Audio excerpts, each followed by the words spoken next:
que je commence cette deuxième session, je vais laisser la parole à Guillaume du Fonds d'action du football. Et puis ensuite, on va pouvoir démarrer. Oui, bonjour Lucie, bonjour à toutes et à tous. Très heureux de vous retrouver pour cette deuxième session de la série de 4 webinaires J'ai mes règles, je fais du foot, qui est un programme qui est porté par le Fonds d'action du football et l'association Règles élémentaires, qui est représentée par Lucie ce midi. Merci encore à toutes les personnes qui se sont connectées en direct, ainsi qu'à toutes les personnes qui visionnent le replay de cette session. Le replay, je le rappelle, est disponible sera disponible sur la page YouTube du Fonds d'action du football. Donc vous êtes encore très nombreux pour cette session. Vous l'aviez déjà été fin janvier lors de notre première session. Ça montre que l'ensemble des acteurs du foot dans les clubs, les ligues, les districts souhaitent s'emparer de ce sujet de l'éducation menstruelle et de la lutte contre la précarité menstruelle, des sujets qui s'étaleront sur 4 webinaires jusqu'au mois d'avril prochain. Voilà, j'ai vu quelques ligues régionales et quelques districts également connectés, en plus des clubs. Je salue également la présence du syndicat des entraîneurs, l'UNECATEF, qui participe aussi à cette session. La première session qu'on avait organisée au mois de janvier nous avait permis d'introduire le sujet de manière assez générique, vous vous en souvenez, pour celles et ceux qui étaient déjà avec nous. Notre webinaire du jour sera cette fois-ci construit autour de 3 thématiques principales que je laisserai Lucie développer, mais on parlera physiologie des règles, on parlera pathologie associée et enfin on évoquera les différents types de protection périodique. Voilà, on est ensemble pour environ 45 minutes. Lucie vous a déjà partagé nos sujets logistiques, d'extinction de micro, d'allumage de caméra, d'utilisation du chat. Voilà, il y aura des petits échanges questions-réponses, des petits quiz aussi qui utiliseront le chat.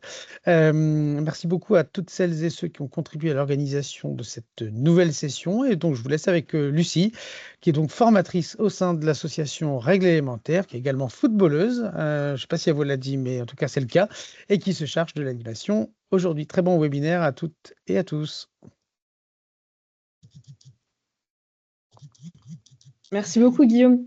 Et donc oui, comme présenté, aujourd'hui, on va se focaliser sur la physiologie des règles, tout d'abord. Donc, tout simplement, ça va être très général, mais en tout cas, c'est pour que vous compreniez ce qui se passe dans le corps quand on a ces règles. On va aussi parler des pathologies qui sont liées aux règles. C'est souvent des choses qui sont méconnues. Et ensuite, on va parler des protections périodiques. Sujet très, très, très important aussi parce que tout le monde ne connaît pas toutes les protections qui existent parce qu'il en existe différentes sortes.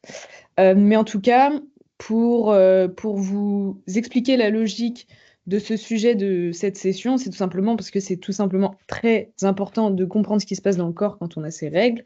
Et aussi, je vous expliquerai tout à l'heure pourquoi c'est important de connaître les types de protection et même voilà, de connaître les pathologies parce que parfois, voilà, vous pouvez voir peut-être une joueuse en situation de détresse tout simplement et vous pouvez peut-être lui apporter votre aide. En tout cas, je vous remercie pour votre participation avant le début de la session dans le chat. C'est super, vous avez bien expliqué d'où vous venez, quelle catégorie vous encadrez. C'est vraiment super. Et donc, pour pour continuer dans mon explication de la logique de ces 4 sessions, celle-ci va vraiment permettre de comprendre la prochaine. Parce que la prochaine, on va parler du cycle menstruel dans la pratique sportive. Mais si on n'a pas compris avant ce que c'était un cycle menstruel, c'est un petit peu compliqué de tout de suite avoir les éléments qui nous permettent de comprendre cette chose-là dans la pratique sportive. Donc c'est super important de suivre cette session. À mon sens, c'est peut-être même la plus importante parce que c'est concrètement ce qui se passe quand on a ces règles. Et aussi, cette session-là, elle va vous permettre d'avoir des éléments pour la quatrième, donc avec des éléments pour de la mise en pratique concrète dans vos clubs. Donc comme d'habitude, c'est toujours important de suivre ces 4 sessions. Si vous ne pouvez pas la suivre dans son intégralité, ça n'est pas grave. Comme l'a dit Guillaume, vous pouvez la retrouver ensuite en replay. Et pareil pour les prochaines. Hein, mais l'idée, c'est quand même d'avoir suivi, que ça soit en direct ou en différé, toutes les sessions pour comprendre le sujet dans son intégralité. Donc sans plus tarder, on va tout d'abord commencer par l'explication de la physiologie des règles. Et avant ça, j'aimerais qu'on fasse un petit rappel de ce qu'on a vu pendant la première session. Pourquoi? Parce que c'est très important de ne pas oublier ce qu'on a dit dans la première session. Comme je vous l'ai dit, tout est lié. Les sessions sont liées. Et pour ce faire, là, on va pas passer par le chat. Vous avez un outil sur Teams. Si vous ne connaissez pas, c'est simplement l'outil Lever la main. Et comme ça, vous êtes dans une file d'attente pour pouvoir participer. Donc là, quelqu'un pourra allumer son micro, on va vous donner la parole, on va vous désigner oralement, et vous pourrez ouvrir votre micro pour répondre à ma question. Et donc ma question est tout simplement la suivante. Est-ce que quelqu'un peut me rappeler ce qu'est la précarité menstruelle et pourquoi c'était important de l'aborder par rapport à vos joueuses? Voilà, donc je vous laisse lever la main. Pauline va désigner quelqu'un qui pourra ouvrir son micro. Alors, Guillaume de l'AS Brestoise a levé la main. Vous pouvez ouvrir votre micro pour répondre à la question de Lucie.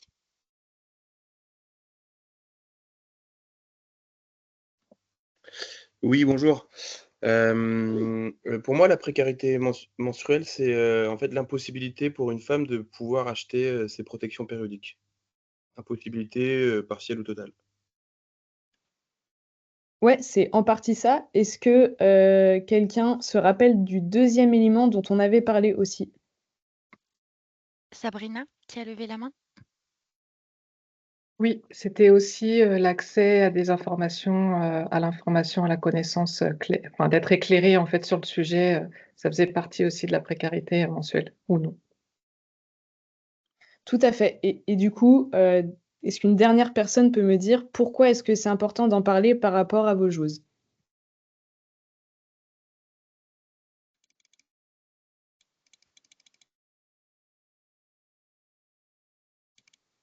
Et c'est Laurélie qui a levé la main. Donc, tu peux ouvrir ton micro. Parce qu'il y a un fort tabou et plus le tabou il est développé, moins les filles seront du coup informées et pourront se protéger correctement.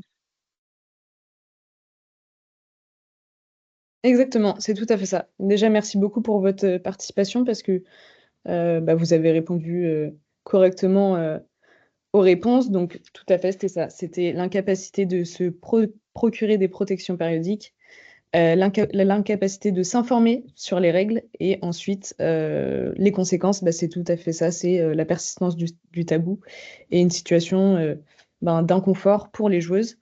Donc, merci beaucoup pour ça. Et donc, aujourd'hui, on va tout d'abord parler de la physiologie des règles. Donc, concrètement, qu'est-ce qui se passe dans le corps quand on a ces règles? Et tout d'abord, je vais vous expliquer tout simplement ce qu'il se passe chaque mois.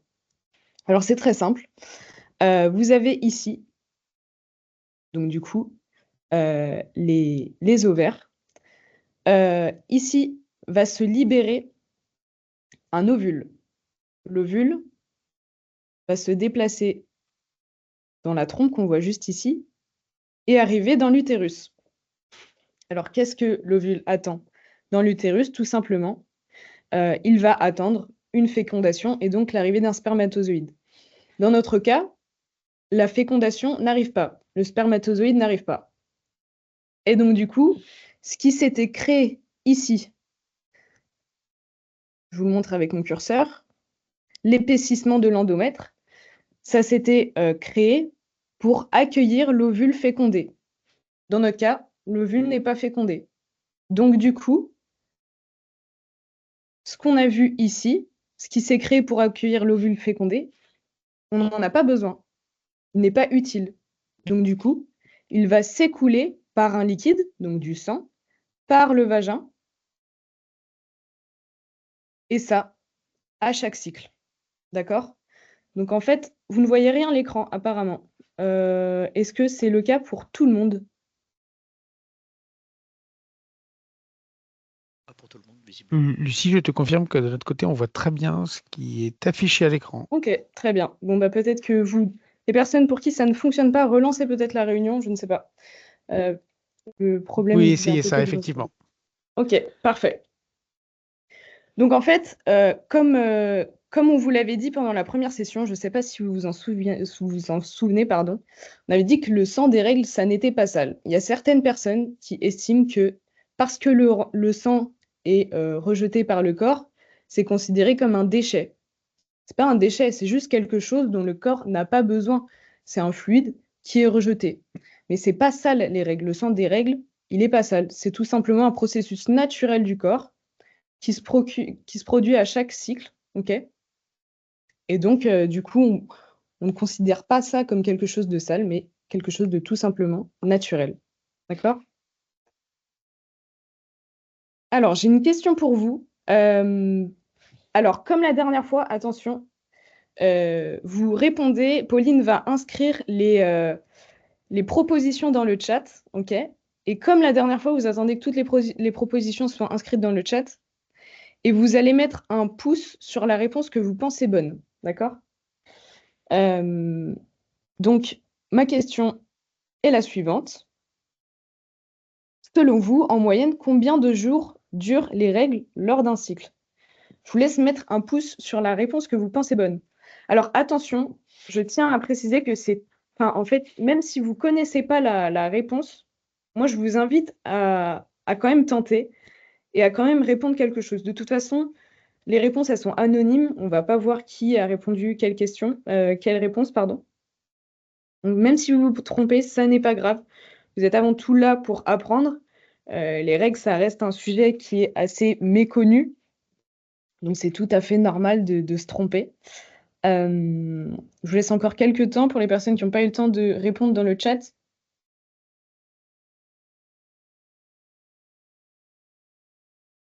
Je vois des personnes qui hésitent, qui mettent un pouce et qui le retirent ensuite. Alors, je vois des personnes qui mettent la réponse B directement. Mettez un pouce. Vous avez juste à aller sur le message. Vous avez une proposition d'interaction. Vous mettez juste un pouce en l'air sur la réponse que vous pensez bonne. Mais du coup, la plupart des personnes avaient la bonne réponse. La réponse correcte est la réponse... Hop, pardon. C'est la réponse B. Donc, un cycle, il dure en moyenne de 1 à 8 jours. Les règles lors d'un cycle durent de 1 à 8 jours. Justement, c'est un cycle qui est plutôt sur la durée de 28 jours. Mais les règles, c'est de 1 à 8 jours. Attention, ce n'est pas le cas pour toutes les personnes. Enfin, il y a des personnes, ça va être 5 jours. C'est une moyenne.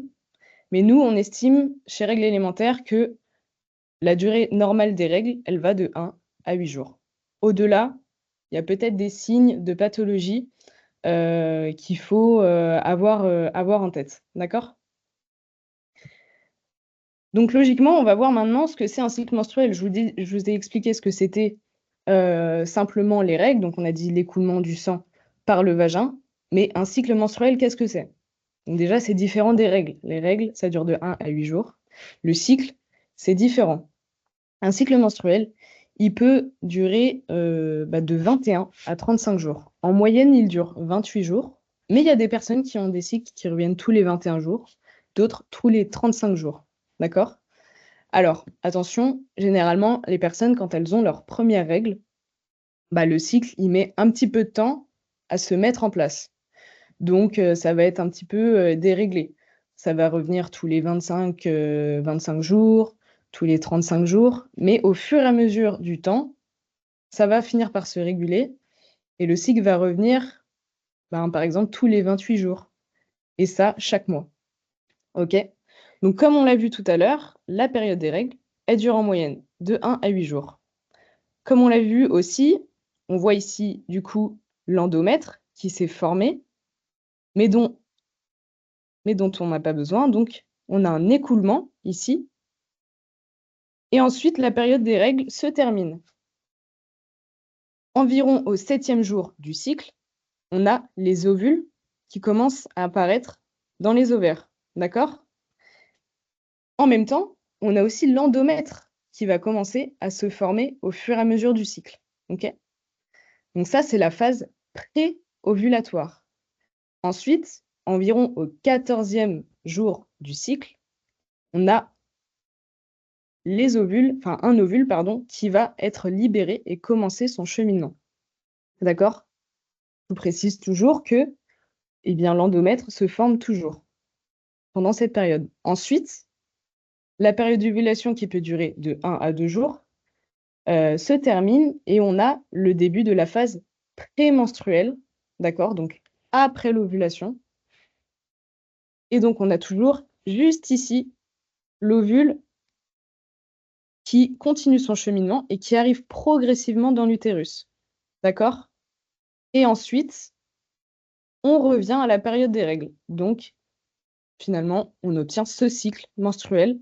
On n'a pas besoin de l'endomètre qui s'est formé ici.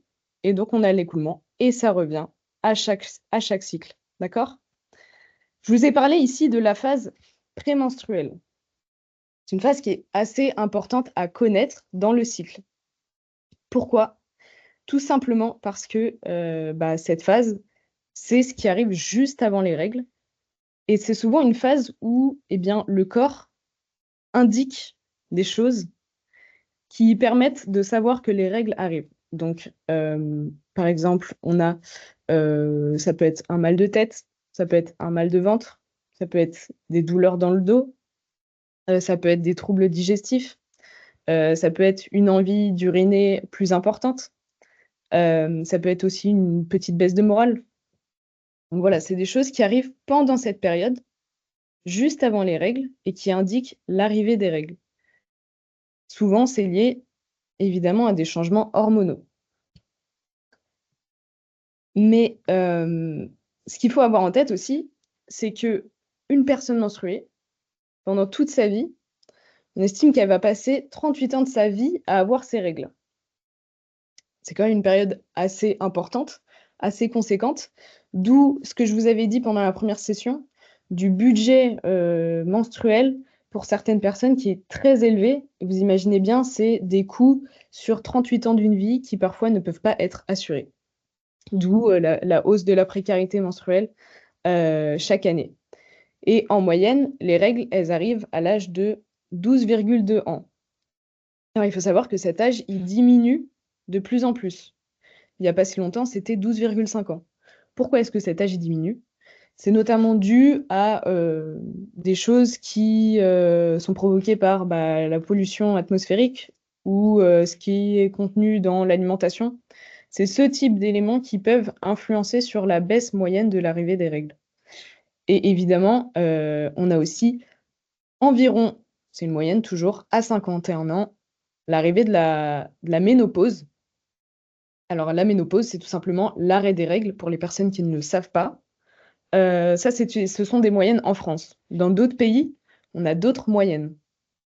Et donc la ménopause, qu'est-ce que c'est? C'est tout simplement l'arrêt progressif des règles. C'est pas quelque chose qui arrive brutalement d'un coup. Les règles ne s'arrêtent pas brutalement d'un jour à l'autre. Au contraire, c'est quelque chose de progressif qui se fait parfois sur plusieurs années. Donc voilà. Je sais que certaines personnes... Attention, coupez bien vos micros. Je sais que certaines personnes ont déjà toutes ces informations en tête. C'est quand même nécessaire de les rappeler parce que c'est des éléments qui concernent directement vos joueuses sur l'âge moyen de l'arrivée des règles. Maintenant, on va voir plus précisément au niveau de l'appareil génital où est-ce que ça se produit. Chez Règles élémentaires, on estime que c'est très important de voir cela. Pourquoi? Je vais vous l'expliquer juste après, mais parce qu'il y a beaucoup d'idées reçues sur l'appareil génital et sur les règles dans ces données-là. Donc tout simplement, certaines personnes, je vous explique pourquoi est-ce qu'on trouve ça primordial de l'expliquer. Certaines personnes pensent qu'on peut mettre un tampon, mais on ne peut pas uriner en même temps. Certaines personnes ont cette idée reçue-là. J'ai mon tampon, mais par conséquent, je ne peux pas uriner. C'est totalement faux, d'accord? On a deux orifices qui sont différents. Ici, on a l'orifice vaginal, donc d'où sort le sang des règles. Et donc ici, on a un fil de tampon. Et au-dessus, on a le méa urinaire, d'où sort l'urine. Donc, on peut totalement uriner en même temps que l'on a ses règles. Et ça, c'est vraiment parfois une idée reçue qui existe beaucoup chez les jeunes. Donc, du coup, ça renforce l'appréhension de mettre un tampon. Mais il faut rassurer sur ce sujet-là, c'est totalement possible d'uriner en ayant un tampon. Si on a une vue externe maintenant, donc on a l'utérus qui est juste ici, d'accord? On a le clitoris qu'on voyait juste ici. Et certaines personnes, quand elles ont leurs règles, c'est souvent une interrogation, d'ailleurs chez les jeunes, on dit qu'on a le ventre qui gonfle quand on a ses règles. Pourquoi? C'est tout simplement parce qu'on a dit que l'utérus avait du coup la formation de l'endomètre, et donc du coup, la cavité ici va venir s'épaissir, forcément. Et donc du coup, ça va jouer sur les organes qui se trouvent à côté, d'accord? Donc par exemple, la vessie. Et donc pour le coup, ça gonfle un petit peu, mais c'est totalement normal. C'est pas du tout grave. C'est un processus totalement naturel quand on a ces règles. Mais du coup, moi, je vous pose une question. Je vous ai dit qu'il y avait certains signes qui démontraient que les règles arrivaient. Donc, je vous ai dit mal de tête, mal de ventre, mal de dos. Et donc, Pauline est en train de remettre une autre question dans le chat. Moi, j'ai une question pour vous. Est-ce que c'est normal d'avoir mal pendant ces règles? Donc, pareil, vous mettez un pouce sur vrai ou sur faux. Est-ce que c'est normal d'avoir mal pendant ces règles?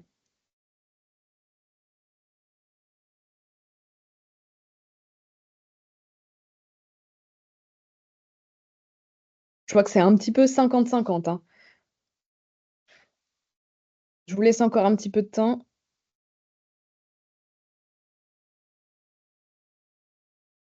Ça, c'est un peu... les réponses sont un peu plus différentes maintenant, plus de vrai que de faux.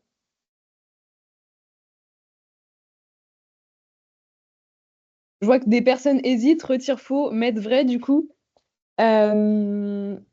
Mais donc, je vais vous donner la réponse. C'est tout simplement faux. Ça n'est pas normal d'avoir mal quand on a ces règles. Alors attention, si par exemple on arrive à enlever la douleur avec un médicament, comme un Doliprane par exemple, ou qu'on arrive à enlever la douleur avec des choses qui nous font du bien, donc je sais pas, par exemple utiliser une bouillotte, ou bien faire une activité comme aller à la piscine. Si la douleur, elle disparaît grâce à ça, il n'y a pas forcément de signe d'alerte. En revanche, si on a mal au point de ne plus pouvoir faire des activités, si on n'arrive plus à sortir du lit, si on n'arrive plus à travailler, si on n'arrive plus à faire des activités de loisirs, parce qu'on a trop mal, là, ça n'est pas normal. Donc non, avoir mal pendant ces règles, ça n'est pas quelque chose de normal. Généralement, ça peut aussi signifier qu'il y a quelque chose derrière ces douleurs. Et souvent, on n'est pas forcément conscient que ces douleurs révèlent des pathologies qui existent, parce que ces maladies sont trop peu connues. Alors, on en parle de plus en plus aujourd'hui, mais ça reste une maladie encore trop peu connue. Tout d'abord, il y a l'endométriose. Donc, l'endométriose, qu'est-ce que c'est? C'est tout simplement la présence hors de la cavité utérine, d'accord, de tissu semblable à celui de la muqueuse de l'utérus. Donc, si je vous remets ce schéma-là pour que vous compreniez bien, hop, juste ici, en fait, c'est ce phénomène qui va se produire, mais sur d'autres organes du corps, des organes qui ne sont pas censés accueillir ce type de tissu. Donc, ça peut être au niveau de l'utérus, au niveau de la muqueuse de l'utérus, donc à l'intérieur du muscle. Évidemment, ça entraîne beaucoup de choses. Ça entraîne des douleurs. Ça peut entraîner aussi de l'infertilité. Et c'est vraiment une souffrance non négligeable pour ces personnes-là. Ça a un vrai impact sur leur vie, notamment leur vie sociale, parce que du coup, elles peuvent plus faire d'activité. Et donc, je vous ai dit que Ça pouvait arriver au niveau des muscles de l'utérus. Donc là, on parle d'adénomiose. Mais si on parle d'endométriose de façon générale, ça peut arriver sur d'autres organes du corps. Donc ça peut être par exemple au niveau des intestins, ça peut arriver même au niveau de la vessie, ça peut être du coup hors de l'utérus, ça peut même aller jusqu'au poumon. Donc vous imaginez bien que ces personnes-là qui en souffrent, c'est des douleurs qui sont vraiment très difficilement supportables. Et aujourd'hui, il y a encore trop peu de recherches pour apporter de solutions concrètes à ces personnes-là. Autre maladie, on a aussi le SOPK. Alors le SOPK, ça s'appelle SOPK veut dire syndrome des ovaires polykystiques. Alors en réalité, ça n'est pas la formation d'ovaires, de kystes, pardon, sur les ovaires. C'est pas ça, le syndrome des ovaires polykystiques. C'est assez étrange d'ailleurs ce nom.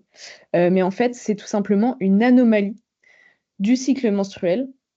Et donc, on va avoir parfois une absence d'ovulation et on va avoir des cycles irréguliers.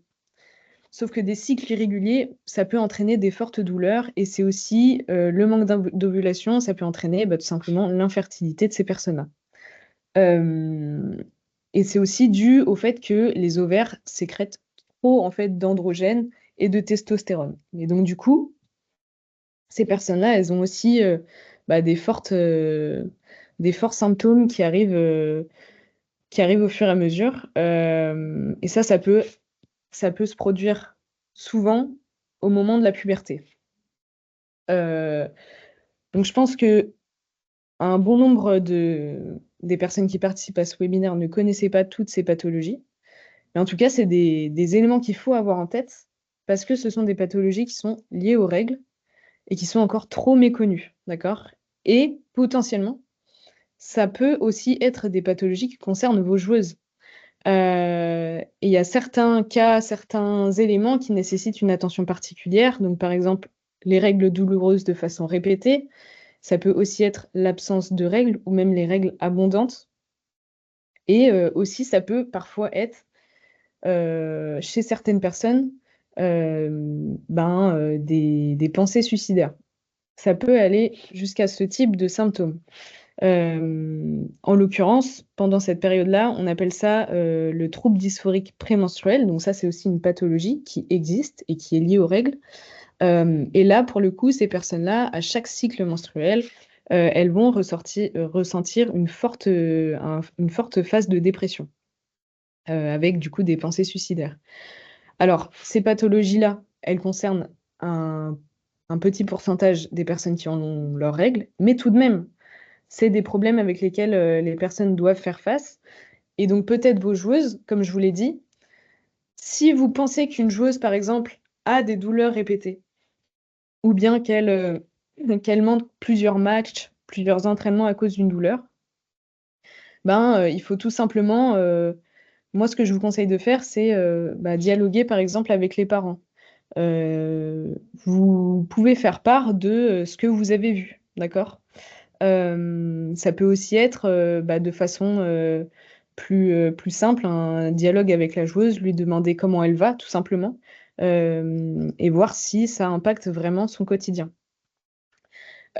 Pour les parents, ce qu'on peut conseiller, c'est évidemment d'aller voir ensuite un professionnel de santé. Alors attention, nous, ce qu'on entend par professionnel de santé, c'est aussi médecin généraliste, mais c'est par exemple gynécologue. Les personnes n'osent pas aller faire des rendez-vous gynécologiques tout simplement parce que dans la gynécologie, ils relient trop ce sujet au rapport sexuel. Or, la gynécologie, ça n'est pas que ça. Tout d'abord, il faut rassurer les personnes, il faut leur dire que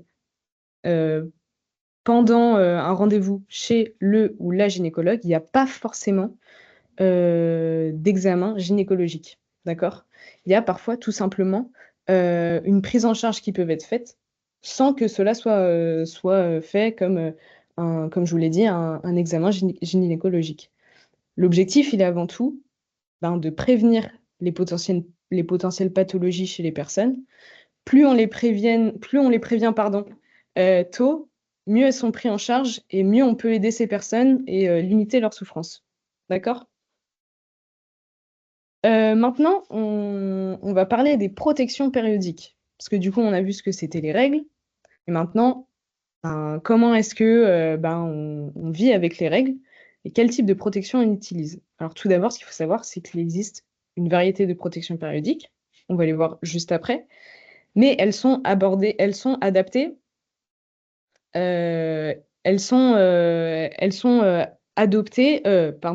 à chaque flux. D'accord? Donc en fonction de son flux, on peut trouver la bonne protection adaptée. J'ai une question pour vous. Pauline, elle va pouvoir remettre du coup la question suivante. Et comme d'habitude, hein, vous mettez dans le chat la réponse que vous pensez bonne. Et donc la question, c'est celle-ci. Quelle est la quantité moyenne de sang perdu pendant les règles? Si vous vous rappelez bien, je vous avais donné la réponse pendant la première session. Et du coup, j'aimerais bien voir si vous vous rappelez de la bonne réponse.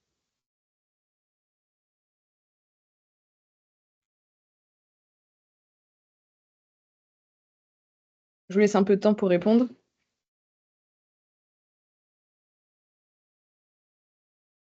Je vous rappelle, hein, c'est juste une moyenne. Évidemment, au cours de la période des règles, ça peut être plus, ça peut être moins, mais il y a quand même une moyenne constatée. Ouais, vous avez majoritairement la bonne réponse, c'est 40 millilitres. Pour rappel, c'est l'équivalent d'une petite tasse de café. C'est pas énorme, d'accord? Et comme je vous l'ai dit, ça peut être moins, ça peut être plus. Au-delà de 80 millilitres, on considère que là, on fait face à des règles abondantes, d'accord? Donc du coup, 40 millilitres. Donc quel type de produit existe? On a tout d'abord ceux à usage unique. Donc on a les serviettes jetables et les tampons. Donc c'est des protections qui sont faciles d'utilisation parce que c'est celles qu'on retrouve majoritairement. Et puis on a aussi du coup les autres types de protections qui sont les protections réutilisables. Donc on a les serviettes qui sont lavables, les culottes menstruelles et la cup menstruelle. Ensuite, on va voir un tableau récapitulatif, vous allez voir, parce que chaque protection ne peut pas être gardée pendant la même durée, d'accord? Et il y aura d'ailleurs un point de vigilance important sur ce sujet. Mais en tout cas, vous voyez bien qu'il en existe une diversité et que chacun peut trouver la protection qui lui convient. Alors, voici le tableau récapitulatif, mais surtout, j'attire votre attention sur un point. C'est que les serviettes, les tampons et la cup, on ne garde pas ça plus de 4 heures. Alors peut-être que des personnes ne savent pas ce qu'est une cup. Alors c'est tout simplement ce qu'on voit ici, et c'est quelque chose qui est assez petit, hein, mais que du coup qu'on insère par l'orifice vaginal, d'accord? Et que du coup on vient ensuite récupérer, on vide dans les toilettes par exemple, ensuite qu'on peut réinsérer. Il y a plusieurs éléments qu'il faut avoir en tête avant de changer sa protection. Des éléments tout simplement d'hygiène, il faut absolument se laver les mains avant et après de avoir changé sa protection. C'est très important, surtout si on a une cup par exemple ou un tampon. Mais en tout cas, la serviette, le tampon et la cup, ça ne se garde pas plus de 4 heures. C'est très important que vous ayez ça à l'esprit parce que vous faites par exemple, vous encadrez peut-être pendant des tournois, pendant des matchs, pendant des entraînements. Les sessions, elles peuvent, notamment pendant les tournois, durer beaucoup plus que 4 heures. Sauf que, attention, il y a quelque chose qui est aussi très méconnu dans les règles, ça s'appelle le choc toxique. Qu'est-ce que c'est le choc toxique? Alors, c'est tout simple en fait, là ça concerne notamment le tampon et la cup qu'il ne faut pas garder plus de 4 heures. En fait, dans l'organisme, certaines personnes ont la bactérie du staphylocoque doré. D'accord? Et en fait, si on garde trop longtemps un tampon ou une cup, on va stagner le sang dans l'utérus. Or, le sang, il est censé s'écouler, comme on l'a vu sur le schéma tout à l'heure, il doit s'écouler. Mais si le sang est contenu trop longtemps, en fait, on va pouvoir entraîner la multiplication de la bactérie du staphylocoque. Et en fait, à travers la circulation sanguine, la bactérie elle va pouvoir se propager dans le corps. Et en fait, cette bactérie, elle sécrète une toxine, du coup, qui se propage dans le corps. Sauf qu'en fait, cette toxine, elle va entraîner plusieurs éléments qui sont nocifs pour le corps. Ça peut être, par exemple, des vomissements, des malaises. Ça peut être des changements sur la peau. Ça peut même aller jusqu'à l'amputation d'un membre, un coma ou un décès. Donc ça concerne évidemment une très faible partie de la population, mais en fait, les personnes qui n'ont pas de point de vigilance sur la durée maximale des protections à garder, on ne sait jamais, mais il y a un risque aussi de choc toxique. Alors, toutes les personnes ne vont pas développer un staphylocoque doré dans leur organisme, mais il y a certaines personnes qui peuvent avoir ce type de conséquences si elles gardent trop longtemps leur protection. Donc, d'où vous, encadrants et encadrantes, il faut absolument que vous ayez un point de vigilance sur ce sujet et que vous permettiez aux personnes de changer régulièrement leur protection. Et donc ensuite, vous voyez bien qu'il y a d'autres protections qui existent et qui peuvent être gardées plus longtemps. Donc ici, la culotte menstruelle. Et puis ici, on a la serviette lavable. Chaque produit a ses avantages, ses inconvénients, mais chaque personne choisit aussi son produit en fonction de son confort et de son flux. Voilà. Donc juste rapidement, pour vous dire que certaines marques font aussi quelques innovations pour améliorer la pratique sportive des personnes, pour qu'il y ait un petit peu moins de gêne dans la pratique sportive. Donc là, on a Adidas qui avait créé un legging qui était anti-fuite. Ici, on a l'équipe de France féminine qui avait demandé à ce qu'elle n'ait plus de shorts blancs pendant leur match. Comme ça, elles n'avaient plus de crainte d'avoir une tache sur leur short. Et ici, on a Nike qui a développé tout simplement une doublure dans des sous-shorts. Ces doublures, elles peuvent parfois être intégrées directement aux shorts, mais ça, c'est généralement pour les joueuses professionnelles. Et aussi, rapidement, Wimbledon avait aussi décidé de faire quelque chose pour mieux prendre en compte les règles des participantes du championnat, du tournoi, pardon. Donc, ils ont arrêté, ils ont pas arrêté, mais ils ont donné la possibilité aux participantes d'utiliser des shorts de couleurs différentes que des shorts blancs pour éviter d'avoir ce stress de la tâche pendant une compétition. Donc comme ça, elles ont juste à se focaliser sur leur performance. D'accord? Donc, il y a plusieurs obstacles, évidemment, qui peuvent contraindre vos joueuses. Ça peut être tout simplement le manque de protection à disposition dans un club. Si une joueuse n'a pas des protections, peut-être qu'elle va rester avec une protection qui sera gardée trop longtemps. Elle peut avoir une tâche, elle peut avoir du stress du coup, parce qu'elle a eu cette tâche. Et forcément, ça peut entraîner une baisse de motivation. Si on a peur que cet événement se reproduise, on va moins venir aux entraînements, on va moins vouloir faire de matchs. Et évidemment, s'il y a un manque d'informations sur les bonnes protections à utiliser, on ne va pas utiliser la bonne protection pour un match en entraînement. On va peut-être avoir une tâche, on va être un petit peu anxieuse à l'idée de faire du sport parce que justement, on sent qu'on n'a pas la bonne protection. Donc, d'où l'intérêt d'être correctement informé sur le sujet. Ça peut aussi être l'insalubrité des sanitaires. Si on n'a pas de poubelle, on doit rester avec sa protection périodique qu'on n'a pas pu jeter. C'est assez gênant. Ça peut aussi être le manque de papier toilette. Ça, c'est des éléments qui ne doivent pas être visibles dans les clubs. Et donc, du coup, je voulais juste, pour terminer cette session, que vous mettiez dans le chat des solutions que vous pouvez imaginer dans votre club pour que ces obstacles ne puissent plus se produire. Est-ce que vous pouvez écrire dans le chat en juste une phrase ou quelques mots des idées de choses à mettre en place? Je vous laisse 2 minutes pour écrire ça. Je vois distributeur de protection, tout à fait. Est-ce que des personnes ont d'autres idées? Les poubelles, tout simplement. Stock de papier toilette, complètement.